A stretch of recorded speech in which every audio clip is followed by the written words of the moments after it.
Shalom, amados hermanos, bendiciones para todos. Damos muchísimas gracias a nuestro Padre por esta nueva ocasión que nos brinda de estudiar su palabra, de estar reunidos en medio de esta semana, poder aprovechar el tiempo y qué mejor forma de hacerlo que si no es a través de estudiar todas las Escrituras y así conocer el carácter del Padre. Te damos infinitas gracias, Señor, por esta ocasión que nos brindas de profundizar un poco en lo que está escrito, Señor, que viene de tu presencia y que para nosotros es tan importante. Permite que en esta ocasión, como siempre, nos dirijas a través de tu Espíritu de Santidad, que podamos sembrar todas aquellas cosas que tú nos has dado desde tiempos antiguos y que son tan necesarias para este presente y para lo que va a venir en un futuro inmediato. Recibe toda la gloria y toda la honra por los méritos de tu Hijo amado, nuestro Mesías Yoshua. Amén y amén. Bueno, Revelando las Escrituras es la serie que estamos estudiando, y dentro de esta serie Revelando las Escrituras tenemos los libros y personajes bíblicos que hemos secuencialmente venido estudiando en este tiempo. Nos toca en esta entrega número 10 estudiar el libro de Ezra, conocido comúnmente como Esdras. Así que les invito a que estén preparados para este pequeño resumen que nos va a introducir y una vez más nos va a enseñar todas aquellas cosas que sucedieron en términos históricos, pero que son tan importantes porque vemos el proceder correcto o incorrecto de un pueblo, pero sobre todas las cosas el accionar de nuestro Señor para que se cumpla su voluntad en medio de cualquier circunstancia. Así que sean todos bienvenidos a esta nueva enseñanza que tiene que ver con Ezra. Ya hemos estudiado dentro de esta primera etapa de los libros y personajes bíblicos, de los 18 libros que tenemos pensado estudiar. Con este libro estamos estudiando el 10º libro, que es Ezra. Ya hemos estudiado desde Josué y Joshua, y ya casi estamos terminando esos libros históricos que van precisamente desde Josué hasta Esther, el libro de Esther.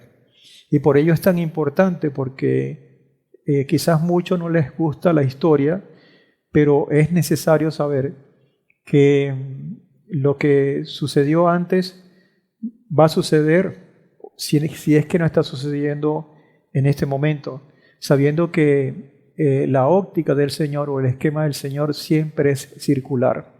Y por ello, y debido al conocimiento que tenemos por su palabra y por su fidelidad, su poder y todo un plan que está basado en el amor, en la bondad, pero también en la justicia, es necesario buscar esas escrituras, esa parte de la historia, para que nos podamos nutrir en este tiempo y tomar las mejores decisiones.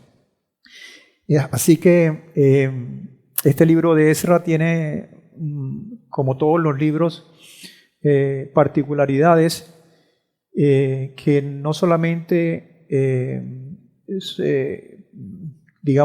tiene la continuidad de una historia que están escritas en otros libros o que se repiten en otros libros, sino que algunas condiciones están allí, algunos elementos adicionales que nos ayudan a entender, a comprender un poco más cómo actuó el Padre y cómo debemos actuar nosotros bajo ciertas circunstancias. Esta es la sorprendente historia de restauración. Y si a mí me preguntan qué nombre o qué palabra pudiera venir a mi mente, porque son varias, cuando se nombra el libro de Ezra, inmediatamente viene la restauración. Porque es una historia de restauración, pero no es una restauración solamente física, porque obviamente vamos a estar tocando las estructuras físicamente hablando o materialmente hablando de una ciudad como Jerusalén, y su templo, sino también la estructura espiritual de un pueblo, de una comunidad. Entonces, esa historia es sorprendente y se refiere a esa restauración, una restauración de Adonai, que emerge a través de las acciones de gente común como usted y como yo, y común y corriente, y siguiendo un humilde liderazgo, y esa humildad no tiene que ver con algo que es menor, que es despreciable, sino todo lo contrario, que es aquello que se acerca al Padre porque se deja moldear, se deja guiar. Ese humilde liderazgo como guía del sacerdote y escriba Ezra. Pero vamos a ver que no es el único personaje, porque así se llama esta porción del estudio, libros y personajes, sino que va a tener otros personajes que van a estar centrados en esta historia. A través del trabajo en conjunto por obedecer a Elohim, una comunidad que puede ser la nuestra, porque las circunstancias históricas pueden cambiar, pero los principios están allí. Una comunidad simple de ciudadanos ve el resultado del esfuerzo de un equipo que tenía en su mente la transformación, una transformación para bien. Al leer Ezra, observamos varias características del Eterno que animan nuestra vida. Él es perdonador, nos da nuevas oportunidades para responderle con fe y servicio, es atento y a pesar de todos los obstáculos, indudablemente Él cumplirá su voluntad en nosotros y nos ofrecerá su protección. Es la única y verdadera autoridad sobre cualquier otro y espera de nosotros una genuina adoración.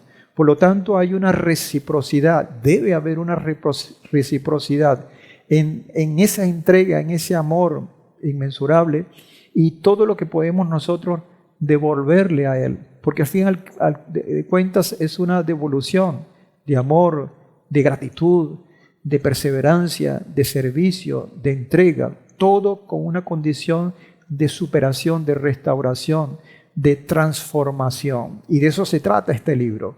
El libro de Ezra nos da un relato del regreso de algunos de los exiliados de la cautividad y la reedificación del templo.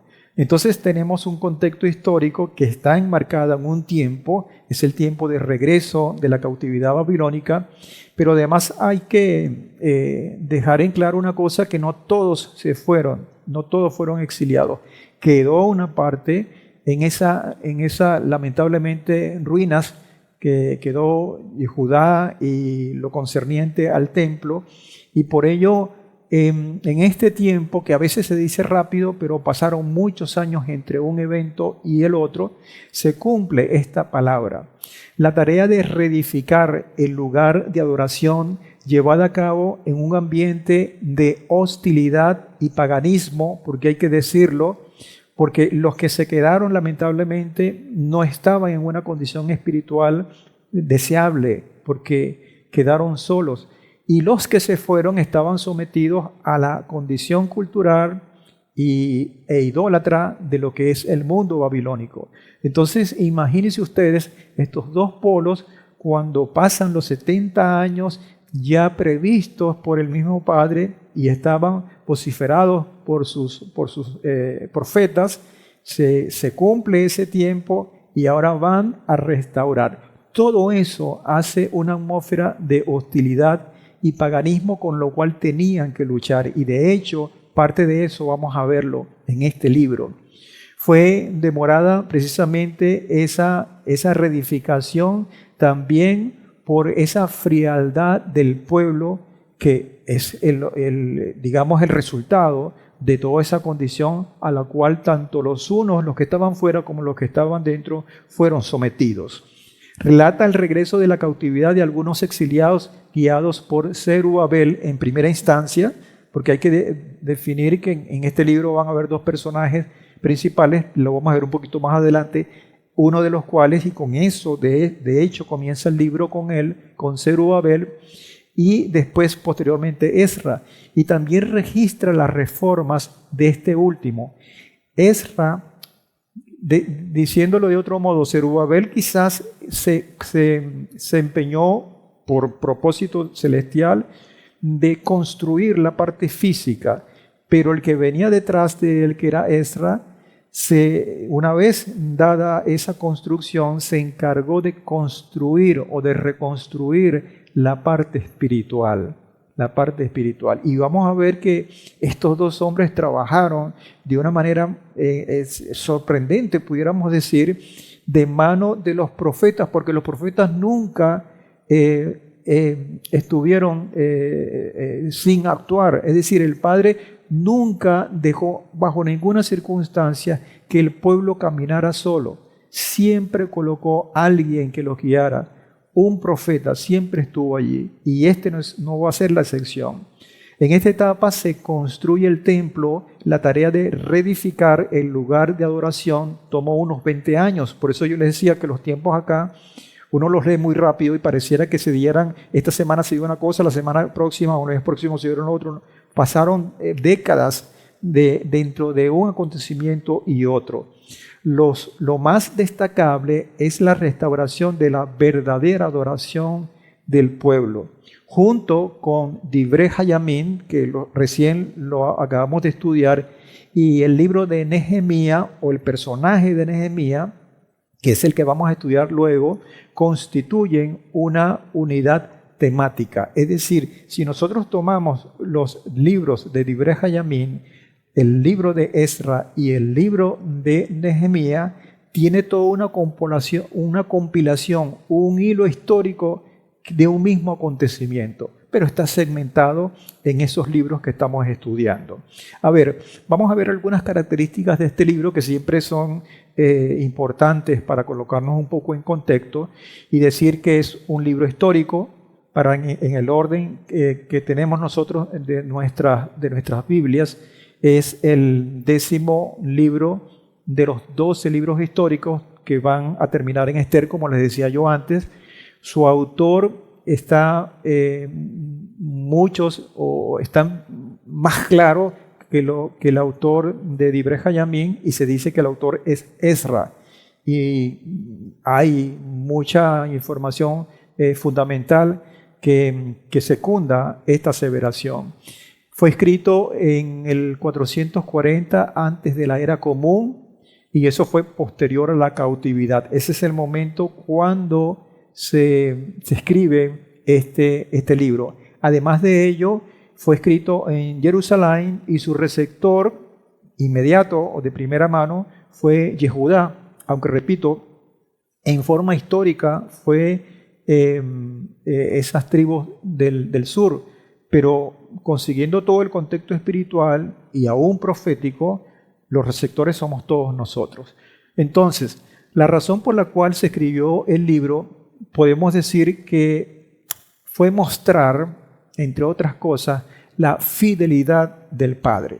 Y eso hay que subrayarlo, porque el Padre, bajo cualquier circunstancia, así no haya nada en donde asirse para poder conseguir respiro, Él es fiel para que se cumpla su plan y coloca siempre un recurso de donde sea, pero Él, con toda autoridad, con todo el poder, con toda la autonomía que tiene como creador, lo hace. Y este libro va a ser una evidencia de ello, mostrar la fidelidad de Adonai y la forma como cumplió su promesa de restablecer el pueblo en su tierra.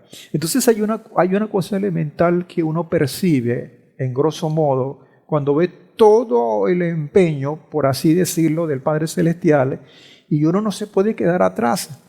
Uno, con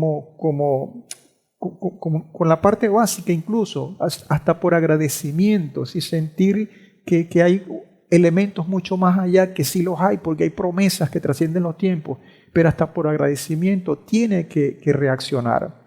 Y eso precisamente es lo que muchas veces no se ve. Esdras y Nehemías, que forman una llave, un dúo bien importante, bien fuerte espiritualmente hablando, eran un solo libro, es decir, no se conocía el libro de Esdras y el libro de Nehemías, sino uno solo, porque es la continuidad histórica o el relato histórico de un solo evento que obviamente se da después o posterior a la liberación de la cautividad. Era un solo libro y con Esther, que es el libro que viene después de Nehemías, completan los libros históricos posteriores a la cautividad. La idea principal del libro es restauración, ya les había dicho, y en este caso, para concretar físicamente, es la edificación del templo como el centro espiritual, como la esperanza anclada allí, y por eso todos los ojos estaban expectantes hacia ese lugar, la restauración del templo. Ahora, es importante señalar, porque si nosotros le metemos la proyección o la perspectiva profética a esto, nosotros también tenemos, si se quiere, el mismo anhelo, la misma condición de expectación en cuanto a un templo, pero un templo muy diferente a ello, porque no es un templo físico, es un templo que está constituido en nuestro Mesías Yehoshua. Por eso es que estas historias, cuando las vemos y que el Padre nos las quiere presentarnos, tenemos que disfrutar de ellas, pero tenemos que ver qué cosas están allí que nos van a ayudar para poder tomar la actitud, las decisiones correctas, porque las condiciones se van a repetir. Y el Padre nos los ha dicho muchas veces. El libro de Ezra tiene dos temas coyunturales o fundamentales. El primero de ello es la soberanía de Adonai, que está relacionada con la fidelidad, como les había dicho. Soberanía de Adonai, el control del Padre Celestial bajo toda circunstancia. Elohim es soberano sobre todos los pueblos y gobernantes, sobre todos, no hay ninguna duda de ello. Hasta sobre los reyes paganos. Él controla la historia y organiza los acontecimientos para sus propios propósitos, a pesar de la oposición que siempre va a conseguir la concreción de estos planes. Adonai cumplirá sus promesas en su tiempo señalado. El libro de Ezra, amados hermanos, es un ejemplo de ello. Por lo tanto, tenemos que ver con mucho cuidado cuando estamos tomando posturas y revisar que estamos en defensa del Padre Celestial, así en primera instancia no pareciera.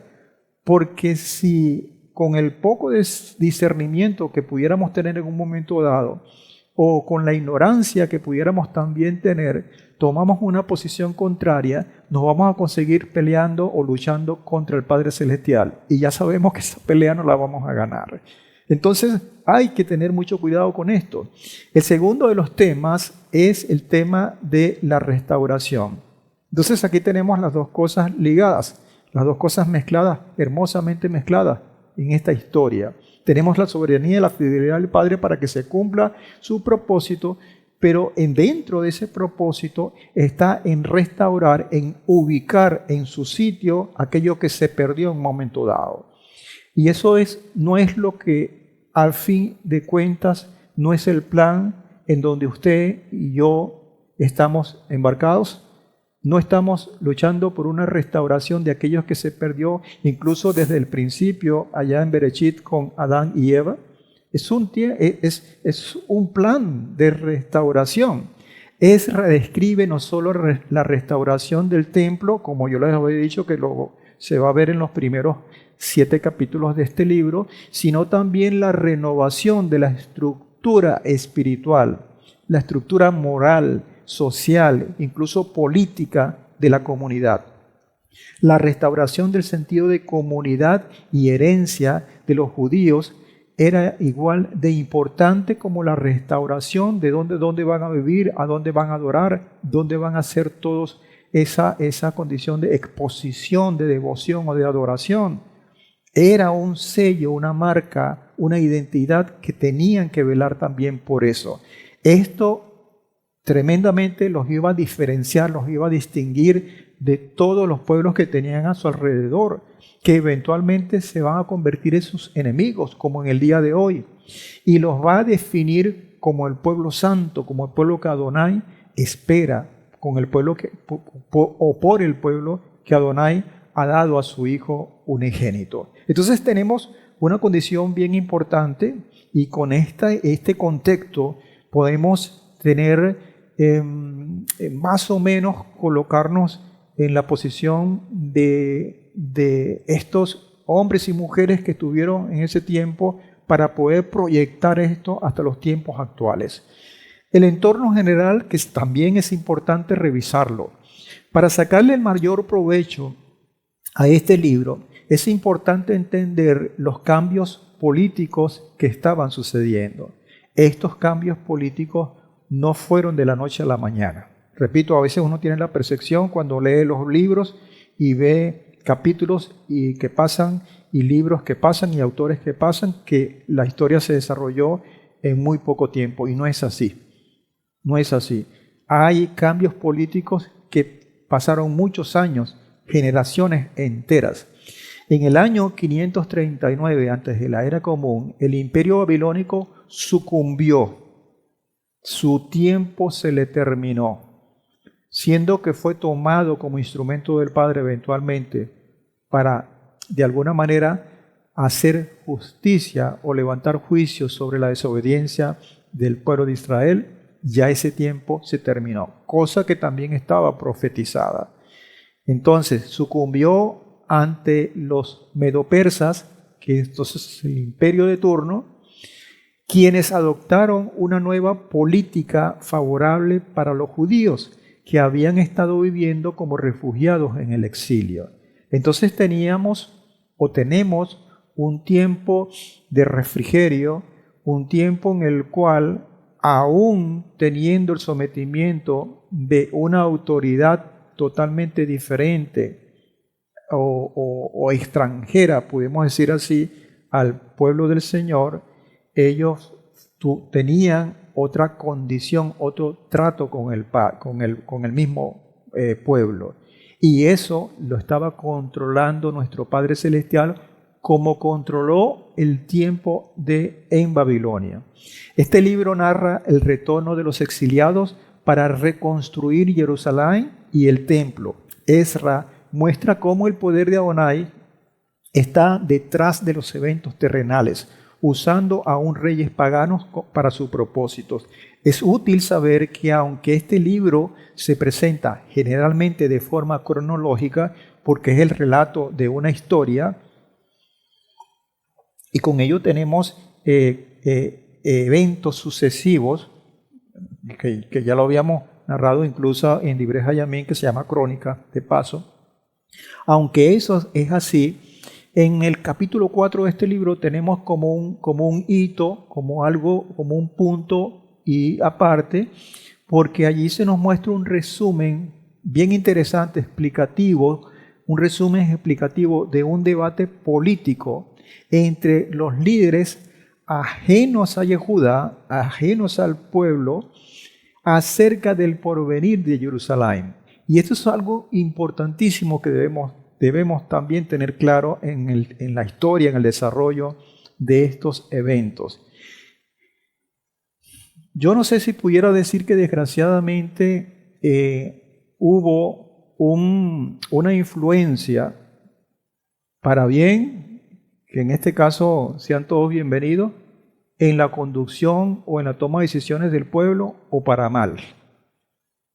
Pero el pueblo, y esto es una opinión muy personal, o el padre a la espera de una decisión del pueblo, se ve, y no lo digo por el libro solamente de Ezra, pero se ve obligado a infringir los cambios tomando como instrumento pueblos extranjeros. Y eso es un denominador común que se ve en este tiempo. Entonces esa cosa tenemos que verla con mucho cuidado, porque cuando sucede eso es porque, podemos decir así, estamos dejando un hueco, un espacio en el cual nosotros tenemos que ser protagonistas, y que como las cosas se tienen que dar por voluntad del Padre, Él agarra instrumentos de afuera y influye. Y eso en primera instancia se ve como mal. Por ejemplo, la parte de la intervención del imperio babilónico. Pero si tenemos que proyectar esas circunstancias a través de los tiempos, incluso hoy, la historia se vuelve a repetir con esos eventos de intervención extranjera. Contexto histórico. Adonai había sacado a Israel de la esclavitud de Egipto. Y aquí siempre es importante porque proféticamente hablando, Egipto queda como en segundo plano y en la profecía sale a relucir sobre Egipto Babilonia. Lo vemos en el libro de Revelaciones. Sin embargo, hay que ver un poquito atrás para ver de dónde venimos y por qué estamos en esa condición que está narrando el libro de Esdras. Había sacado nuestro padre a Israel de la esclavitud de Egipto. Esto fue alrededor del año 1445 antes de la era común. Cientos de años más tarde, antes de los acontecimientos de Esdras, Adonai le dijo a su pueblo que si escogían quebrantar su pacto, porque se los advirtió a través de los profetas, él volvería a permitir que otras naciones, así como Egipto, los llevarían como esclavos. Irmiyahu 2, 14 al 25 es clave. A pesar de las advertencias continuas del Eterno por boca de sus profetas, Israel y Yehudá, tomándonos como los reinos, escogieron rechazar al Señor y participar en la adoración de dioses ajenos, además de cometer las prácticas abominables que acompañaban a la idolatría. Eso está secundado en los libros, en algunos de los libros que ya hemos estudiado, 2 Melahim 17, 7 al 18, y Irmiyahu, capítulo 2, versículos 7 al 13. Por lo tanto, son cosas que están claras bíblicamente hablando.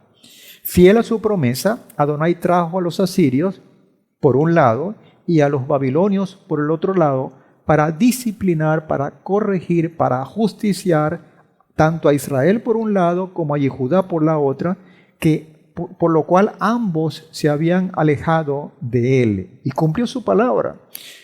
O sea, es una cuestión de que es odioso tener esta frase, pero es algo así como te lo dije, ¿por qué no me hiciste caso? Y como el padre fiel tenía que ejecutar sentencia. Ahora, en este contexto histórico vemos que en el 722 antes de la era común, los asirios deportaron a las 10 tribus del norte y las dispersaron por todo su imperio, los asirios. Ese retorno se dio y todavía no hay regreso, pero tiene su movida, tiene su propósito, porque en ese propósito muchos de nosotros estamos.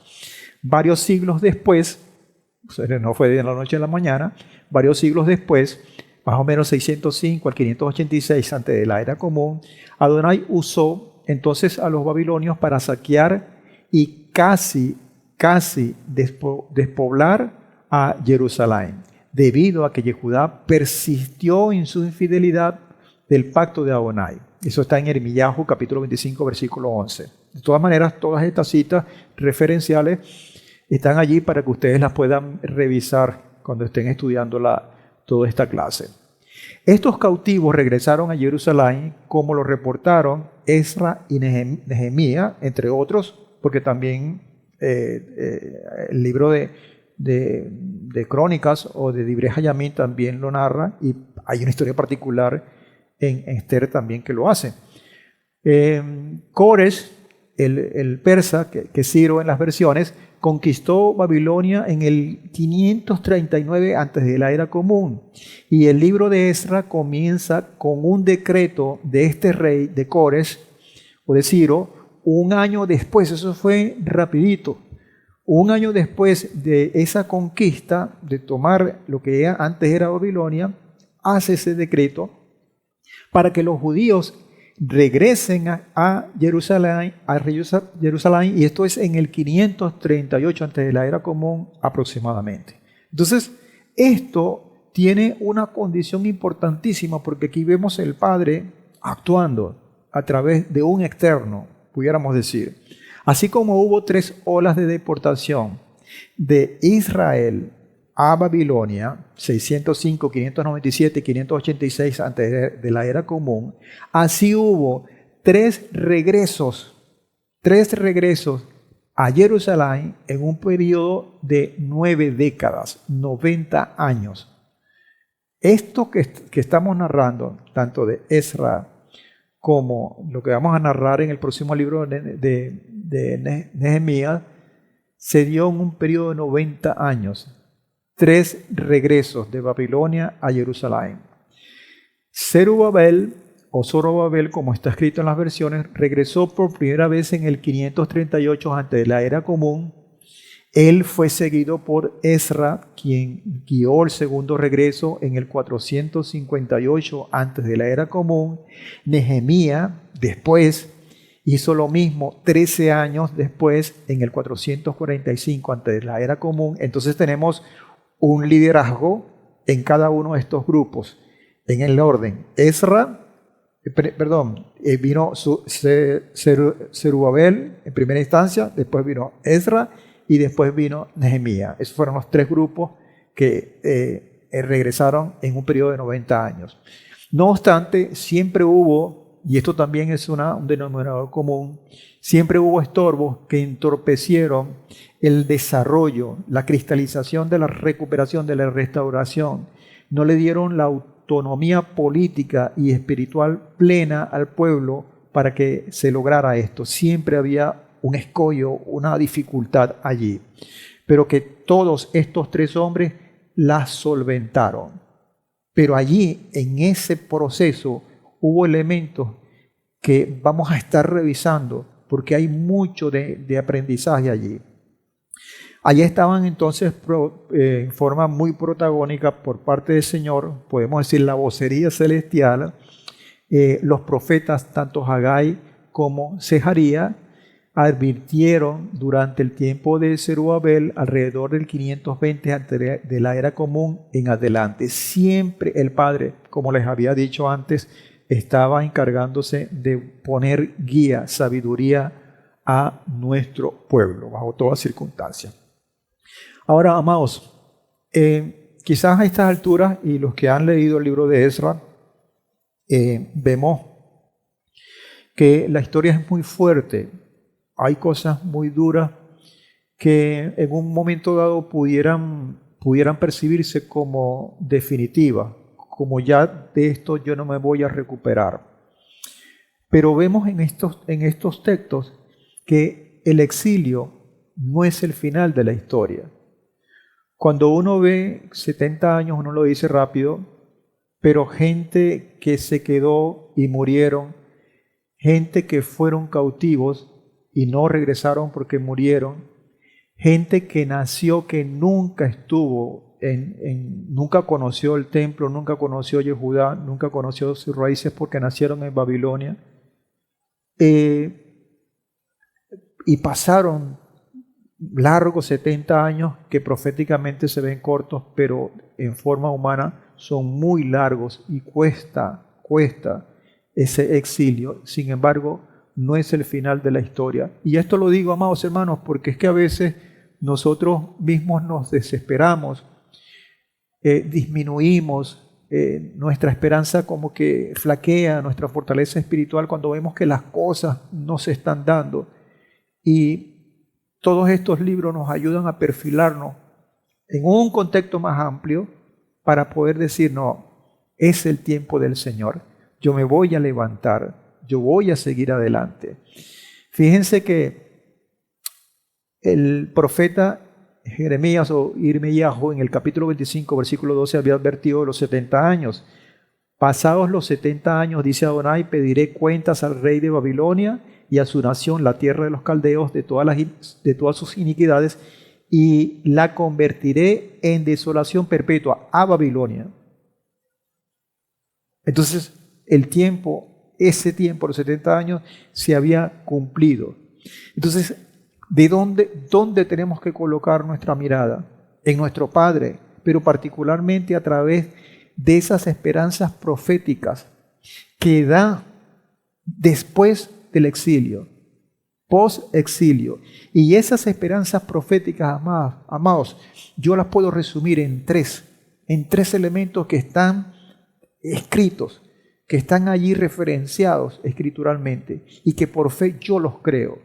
La primera esperanza profética que es totalmente, es medular, es estructural para nosotros, es la esperanza de un futuro rey mesiánico. Y si nosotros revisamos a Yesayahu 11, que yo le llamo el Evangelio según Isaías o Yesayahu porque es increíble, Yesayahu 11, o también el mismo Osea, que es una narrativa muy particular en cuanto a la esposa, Osea 3, vemos que nos está mostrando esa condición de ese reinado mesiánico. Si nosotros, la segunda esperanza profética es la mismísima presencia del Padre en un nuevo templo. Estamos hablando entonces de un rey, de un templo, y aquí vemos a Yehezkel 40 al 48, que es la descripción detallada de ese templo, y a Zeharía capítulo 2, el cual también describe. Y la tercera esperanza profética es el mismo reino de Adonai sobre las naciones, en el cual nosotros tenemos que avisorarnos, como dice el mismo profeta Yesayahu capítulo 2 y Zeharía 8. Por lo tanto, este es un compendio de esperanzas proféticas que lo que hacen es apuntar a la cristalización de aquellas promesas que se depositaron en Abraham y que están escritas en el libro de Bereshit. No hay divorcio entre una cosa y la otra. Es decir, hay una continuidad, porque déjeme decirle también que cuando uno se sumerge en estas cosas hacia los detalles, uno como que pierde un poco la perspectiva del desarrollo, del hilo conductor, de dónde vienen y hacia dónde van las cosas. Y es necesario ponerlas en perspectiva. Ahora, ¿cuáles son los personajes que actúan en este libro? Los principales personajes, porque ahí hay gente, tanto hombres, mujeres, que no están, pero que indudablemente estuvieron en un momento dado y cumplieron un rol profético y que el Padre no se le escapa, tiene cuenta de todo eso. De modo que aquí están los dos personajes que intervienen en esta historia. El primero en aparecer en orden cronológico es Zerubabel, que es un líder judío que gobernó Yehudá bajo el imperio persa y es conocido por conducir al primer grupo de judíos de regreso del exilio babilónico y por supervisar allí con ellos la reconstrucción del templo de Jerusalén. Fue descendiente del rey David, y aquí vemos entonces el linaje conectado. Su trabajo en la reconstrucción del templo, impulsado por los profetas, estaba escoltado por Hagai y Zeharía, que aunque tenían temperamentos y actitudes diferentes, tenían un solo propósito. Sentó las bases en Zerubabel para el templo que se completó aproximadamente en el 515 antes de la era común. El otro personaje es el propio Ezra, que es el que le da el nombre al libro. Ezra fue un sacerdote y escriba judío que lideró la segunda ola de judíos que regresaron a Jerusalén del exilio en Babilonia. Se le considera un reformador espiritual, clave del judaísmo post-exílico. Ezra es conocido por haber reintroducido y enseñado la Torá al pueblo de Jerusalén y por su liderazgo en la renovación espiritual de la comunidad judía durante el periodo de este segundo templo. Entonces tenemos estos personajes y que van a estar amarrados con otros personajes que ya los vamos a nombrar para hacer una sola historia. ¿De qué trata el contenido del libro? Son 10 capítulos que están maravillosamente hilvanados porque son libros históricos y tienen la facilidad de leerlos como si fuera una novela, que tenemos la estructura literal que nosotros sabemos, la conocemos, y por ello se facilita un poco. Hay pocos saltos para otras cosas como otros libros que son más complicados de entender. Este es más digamos, hilvanado, más lineal en ese sentido. Esto se da 50 años después de la conquista de Babilonia, o sea, estamos hablando 70 años de cautividad y 50 años después de la salida de esa cautividad se desarrolla esta historia. Tenemos entonces esos dos personajes, tanto Zerubabel como Ezra, la primera gestión es la de Zerubabel, como ya lo habíamos dicho antes. Se detalla entre los capítulos 1 y 6, y Ezra entra en el capítulo 7 hasta el final del libro, hasta el capítulo 10. Pero está Nehemías, que va a continuar esta historia, y que obviamente no vamos a estar hablando de este liderazgo en esta entrega, porque él tiene un libro que se dividió, es el mismo libro, pero que posteriormente se dividió, y lo vamos a estudiar en este próximo libro que tiene también su nombre. La característica importante es que en cada etapa está el líder, Zerubabel, Esdras y Nehemías, que condujeron al pueblo en su restauración, tanto física como espiritual. Pero en todas estas etapas, estas tres etapas, hay una cosa en común que muchas veces sorprende, pero que están allí. Y ya les voy a decir de qué se trata. En primer lugar, siempre para cada uno de los tres líderes, siempre hubo un rey de Persia como el que estaba allí ayudando, el que estaba allí apuntalando por orden del padre, aunque era un rey extranjero, daba esa provisión. Siempre hay un rey de Persia que envía a Jerusalén cada uno de estos líderes con recursos y apoyo. O sea, no solamente le daba el permiso, por así decirlo, sino que le daba todos los recursos y apoyo para que se cristalizara la misión que estaba siendo encomendado. Y no solamente eso, vamos a ver que el propio Cores o Ciro estuvo inducido por el Padre Celestial para que hiciera eso. La otra cosa en común es que cada líder va a encontrar oposición, la cual es vencida por ese líder. Tanto Zerubabel, Ezra y el mismo Nehemías consiguen oposición. Cosa que nos enseña que aunque estemos seguros que estamos respaldados por el Padre, esa seguridad no es garantía para que no vayamos a conseguir obstáculos en el camino. Esta es parte de ese proceso. Y la tercera cosa en común es que en cada una de las tres ocasiones se produce una especie de decepción. Muchos lo llaman un anticlímax, que de alguna manera no se concreta o se ataca lo que se quiere concretar y se cae toda esa condición de expectativa. Esos tres elementos estaban presentes en estos tres personajes que fungieron en un momento dado como líderes. Empecemos un poco este breve resumen hablando de lo que pasó con Cores, que fue el que por un edicto, por una orden real, comenzó todo esto.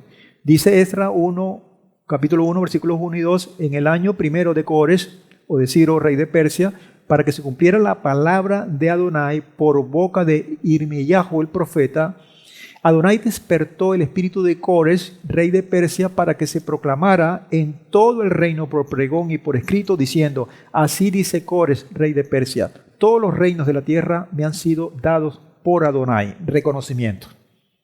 Todos los reinos de la tierra me han sido dados por Adonai, Elohim de los cielos, y él mismo me ha encomendado que le construya casa a Jerusalén, que está en Yehudá. Esto fue una promulgación. Esto fue una cosa que legalmente estaba escrita y que fue interesantísimo porque tiempo después, hablando de esos obstáculos, el mismo Ezra iba a conseguir elementos enemigos y él apeló a esa condición. Revisen lo que dijo este hombre en un momento dado para que vean que nosotros tenemos el permiso y tenemos el apoyo del rey de turno para construir eso, y eso lo salvó. Esto tiene una importancia que parte de esta condición que indudablemente viene de parte del Padre. Esra en el 3.1 dice, cuando llegó el mes séptimo y los hijos de Israel estaban en las ciudades, el pueblo se reunió como un solo hombre en Jerusalén. Entonces tenemos esa unidad y todo eso se perfilaba de maravilla, de una gran bendición. En el capítulo 3, versículos 4 y 5 dice, y celebraron la festividad de los tabernáculos. Después de esto, el holocausto continuo de lunas nuevas y de todos los tiempos señalados consagrados a Adonai, y cada uno representaba una ofrenda voluntaria a Adonai. Fíjense que ellos no esperaron, porque el tiempo de construcción, físicamente hablando del templo, se iba a tardar, y la adoración quizás se iba a tardar también, porque no iban a conseguir el lugar idóneo para eso. Entonces ellos por la emergencia y por el hambre quizás de adoración, construyeron un altar. Entonces no esperaron que la construcción del templo como tal se terminara para comenzar ellos la adoración, porque lo hicieron a través de ese altar que ellos empezaron a construir con Zerubabel. Esra 3.8 dice, y en el año segundo, a su llegada a la casa de Elohim, en Jerusalén, en el mes segundo comenzaron Zerubabel ben Selatiel y Yehoshua ben Jehosadac, que era, digamos, uno de los sacerdotes, sumo sacerdote, y el resto de sus hermanos, los sacerdotes y los levitas, y todos los que habían regresado de la cautividad a Jerusalén, y designaron a los levitas de 20 años arriba para dirigir las obras de la casa de Adonai. Es decir, empezaron a organizar todo aquello porque no había nada. Eso había quedado un peladero. Entonces ellos comenzaron a organizar esto, y uno se puede imaginar, amados, después de 70 años, como les había dicho, toda esa travesía, porque uno habla de que regresaron, del exilio, pero son casi 1000 y pico de kilómetros desde Babilonia hasta Jerusalén. Y llegar con todas esas cosas a cuestas que desaniman, que cansan físicamente y que desaniman espiritualmente, y tener esta perspectiva. Había que tener la fuerza del Padre, y eso fue lo que pasó al principio. Pero lamentablemente hubo oposición a esa reconstrucción. Cuando se terminó esto, el templo, todos estaban felices, pero había un sector, digamos, de los ancianos, de la gente más adulta, que habían vivido la gloria del templo de Shlomo, y cuando vieron aquello, cayeron en una comparación y dijeron, no, esto no se parece en nada. Entonces había una confluencia entre el alboroto de los que estaban presenciando la reconstrucción del templo, y el dolor de aquellos que decían, eso no se parece al antiguo templo, etcétera, etcétera. Entonces comenzó ese conflicto, esas diferencias que dieron al traste en primera instancia para que no se diera, para que no se concretara las cosas. Esra 4, versículos 1 al 4 dice, pero los adversarios de Yehudá y de Binyamin oyeron que los hijos del cautiverio reedificaban el santuario para Adonai, Elohim de Israel, y se acercaron a Zerubabel y a las cabezas paternas y les dijeron, edificaremos con vosotros, porque se sentían que estaban siendo relegados por alguna razón, querían participar con ellos, porque buscamos a vuestro Elohim como vosotros, y a él sacrificamos desde los días de Esarhadón, rey de Asiria, que nos hizo subir aquí.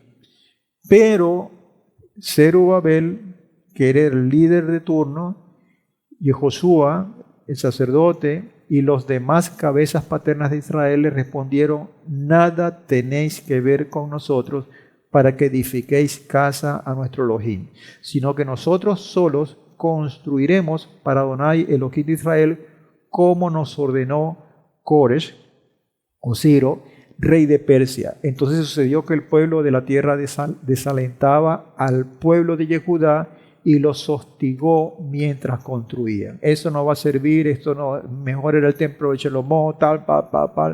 Y aquí entonces está ese anticlímax que de alguna manera ensucia, entre comillas, aquel relato, aquella aspiración, aquellas ganas de levantar o de restaurar las cosas. Y uno se pregunta, si es que no quieren, en el caso de Zorobabel, sumar, que se niegan a esa suma, ¿cómo vamos a entender la cristalización de las promesas del Padre dada a Abraham cuando habla de que en ti serán benditas todas las familias de la tierra?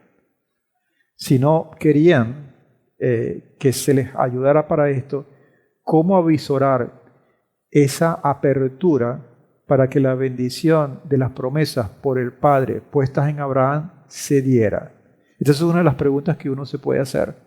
Y por eso es que eso entonces queda como en el aire.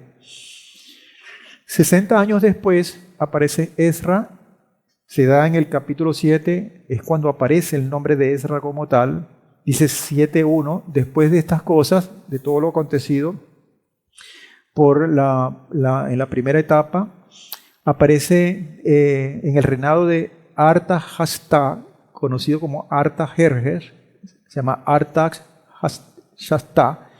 rey de Persia. Ya no estaba Ciro, sino que estaba este otro rey.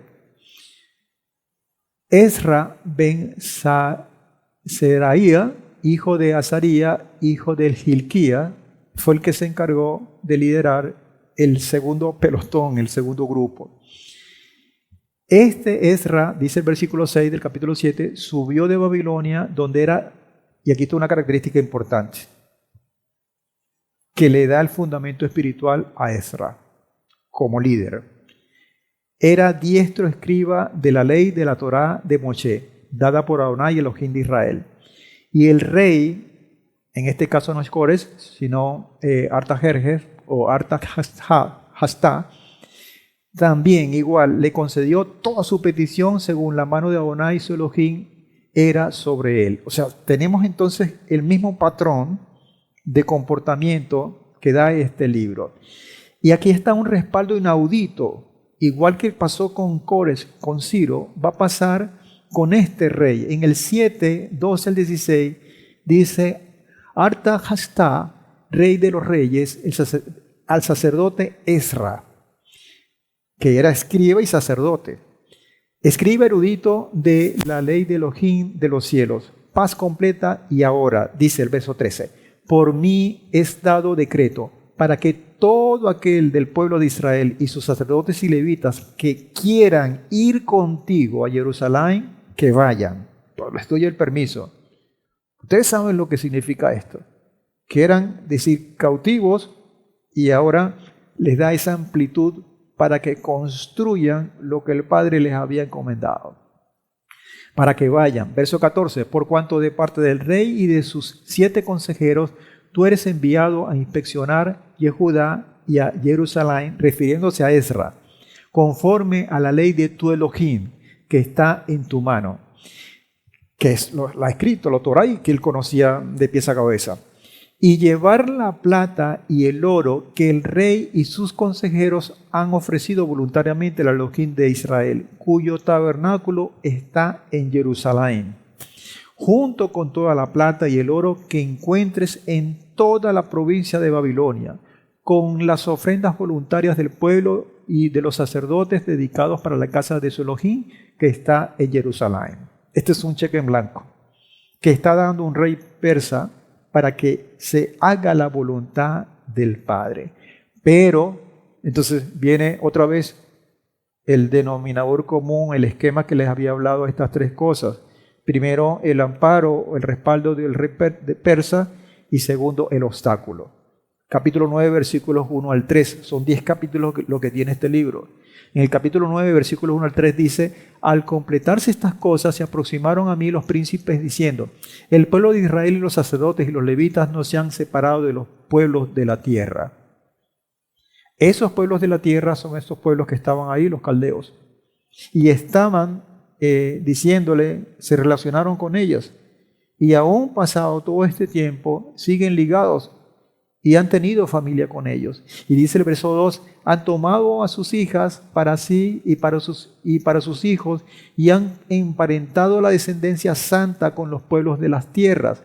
Cuando oí hablar de este suceso, dice el verso 3, dice Esra, rasgué mi vestido y mi manto y arranqué cabellos de mi cabeza y de mi barba y me senté consternado. Ahí está el obstáculo, ahí está el problema. Pero, ¿por qué problema? Porque claro, había un recelo, había un temor de contaminación, ¿ok? De contaminación. ¿Y cuál es la salida? La limpieza. Pero antes estaba el arrepentimiento. ¿De quién? Del pueblo. Pero ese arrepentimiento también pudiera ser efectivo y extensivo a los extranjeros. ¿O no?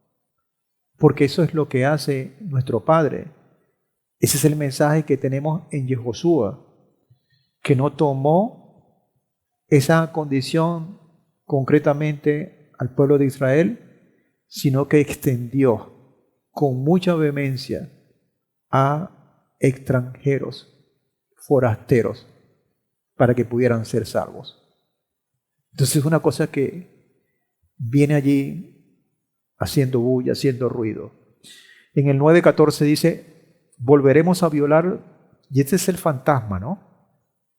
Venimos de ser golpeados por desobedientes. Y hay una pregunta, ¿volveremos a violar tus mandamientos emparentando con pueblos que cometen tales abominaciones? ¿No te indignarías contra nosotros hasta consumirnos sin que quedara remanente ni escapatoria? Entonces viene una oración de arrepentimiento. ¿Qué es lo que se debe hacer? Entonces uno se pregunta, pero ya bien, Zerubabel ya había construido el altar, había construido el templo, habían pasado tantos bojotes de años, y entonces se consiguen esta tranca de orden espiritual. Y cuando uno ve la adoración o la oración en el último capítulo, cuyo extracto coloco aquí solamente versículos 2 y 3 del capítulo 10, dice entonces Shehanía ben Yehiel, uno de los hijos de Elam, tomó la palabra y dijo a Esra, vosotros hemos sido infieles para con nuestro Elohim, cohabitando con mujeres extranjeras de los pueblos de la tierra, pero aún hay esperanza para Israel con relación a esto. Ahora pues concertemos un pacto con nuestro Elohim para expulsar a todas las mujeres y los nacidos de ellas, según el consejo de mi Señor, y de los que tiemblan ante el mandamiento de nuestro Elohim, y se ha hecho eso de acuerdo con la ley. Ustedes se imaginan, amados hermanos, gente del pueblo que había tenido esposa e hijos, familias que se habían levantado y que eran extranjeros, y a estas alturas había que expulsarlos. Eso es una cosa que no es fácil. Y uno puede ver las cosas que uno pueda poner como elementos para sustentar esto. Pero en ninguna parte hay una orden expresa del Señor, en este caso a Esra, para que expulse a la gente. Y eso es para muchos, queda como entredicho, porque quiebra algo que ya venía construyéndose, o esa conducción de reconstrucción espiritual. Y claro, el temor era la contaminación, pero está el arrepentimiento antes. Por lo tanto, aquello que comenzó con esperanza y que sigue hoy esa esperanza vigente, esperanza que se da al igual que hoy en un restablecimiento del orden espiritual que se ha perdido, en un restablecimiento del calendario santo del Padre y que hoy en la actualidad nosotros estamos tratando de recuperar, y lo hacemos con cada convocatoria, de todas las festividades, de los sacrificios entendidos a través de nuestro Mesías Yahushua y de la reedificación del templo entendido dentro del marco de una circuncisión espiritual que desemboca en acciones concretas a través de nuestro Mesías Yahushua como eje central de esto. Es la misma expectativa, sin embargo, termina en decepción, porque cuando nosotros vemos cómo termina el libro de Ezra, termina como una especie de censo de cuenta en donde se colocan los nombres de aquellos hombres que tomaron la decisión de expulsar a sus esposas y a sus hijos por tener un yugo desigual, por así decirlo. Y no todos estuvieron de acuerdo con eso. Y ahí se creó un problema, una situación que no fue superada y estaba pendiente por superar. Es muy probable que cuando leamos Nehemías, empecemos a leerlo con una expectativa a ver qué fue lo que pasó después. Pero el esquema se volvió a repetir y queda como una tarea pendiente, porque si vamos a lo general, desde que nos expulsaron de Edén, hubo intentos controlados por el Padre que quedaron todos, incluyendo la Torá, inconclusos, y que quizás, muy probablemente usted y yo, tenemos que cerrarlo. Y esta es la gran responsabilidad, este es el gran reto que tenemos. Pero tenemos que revisar de dónde venimos para ver cuáles fueron las tareas pendientes. ¿Qué faltó? Esencialmente una sola cosa, y por eso esa figura de un hombre con la mano en el corazón, porque los profetas lo dijeron. Irmiyahu 31:33. Pero este es el pacto que haré con la casa de Israel después de aquellos días, dice Adonai. Daré mi ley en su mente y las escribiré en su corazón, y yo les seré a ellos por Elohim y ellos me serán por pueblo. Eso faltó de alguna manera en todas estas circunstancias. Y a eso estamos siendo llamados hoy día, para que hoy no falte, para que hoy podemos decir en el argot cotidiano, vamos a superar esta prueba superada.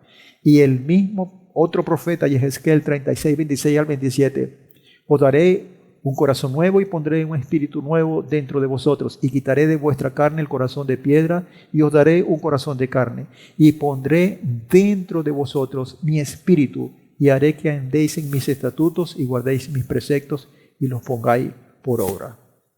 Por eso es que es interesantísimo esto, porque nos pone, nos confronta, nos lleva a un rol protagónico, a ver que nosotros, qué es lo que vamos a hacer con la historia que estamos desarrollando hoy, que usted y yo somos los protagonistas, amados. Este libro muestra finalmente muy claramente que Adonai, aún en los momentos más desolados, siempre interviene para preservar a su pueblo.